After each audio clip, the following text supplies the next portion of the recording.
Hello, আজকে একটা quilling art বানানো যাক।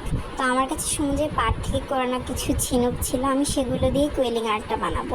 তো প্রথমে আমাদের নীল রঙের কালার পেপার নিয়ে সেগুলোকে সরু সরু করে কেটে নিয়ে সেগুলোকে পেঁচিয়ে পেঁচিয়ে একটু পেঁচাবো, একটু ঢিলা করবো, একটু পেঁচাবো, একটু ঢিলা করবো, এভাবে বানিয়ে নিতে হবে কিছু কিছু।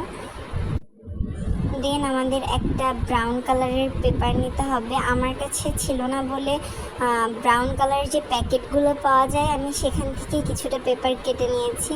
তারপরে আমি সুন্দর মতো একটা শেপ দিয়ে নিয়েছি যে আমি কতটুকু পর্যন্ত জল রাখতে চাই, সে অনুযায়ী আমি একটা নীল রঙের কালার পেপারও কেটে নিয়েছি। দেন গ্লুকে আমি একটু স্প্রেড করে দিয়েছি যাতে সমান জায়গায় সমানভাবে লাগে সব জায়গায়।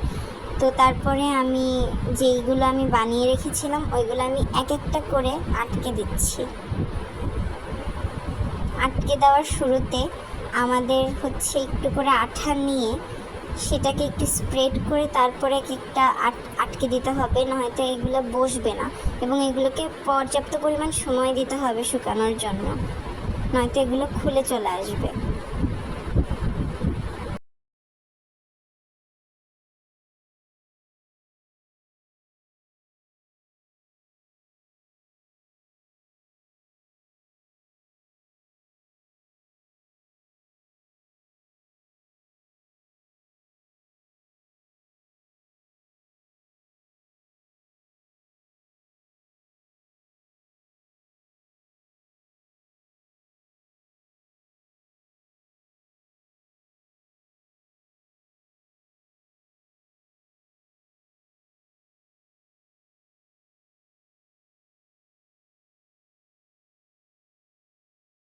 পুরো নীল কালারের পেপারটাকে এগুলো দিয়ে ঢেকে ফেলতে হবে। আমার কাছে বানানো খুব কম ছিল তাই আমি কমভাবে দেখেছি, আমি পরে আস্তে আস্তে পুরোটা ভরাট করে নেব।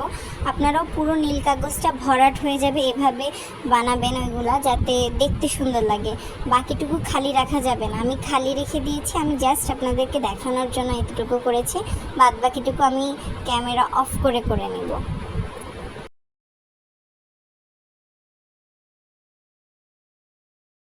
দেন ঝিনুকগুলো লাগানোর সময়ও আঠা দিয়ে কিছুটা স্প্রেড করে না নিলে এগুলো বসবে না, তো সেটাও করে নিচ্ছি আমি ঝিনুকগুলো লাগানোর ক্ষেত্রে।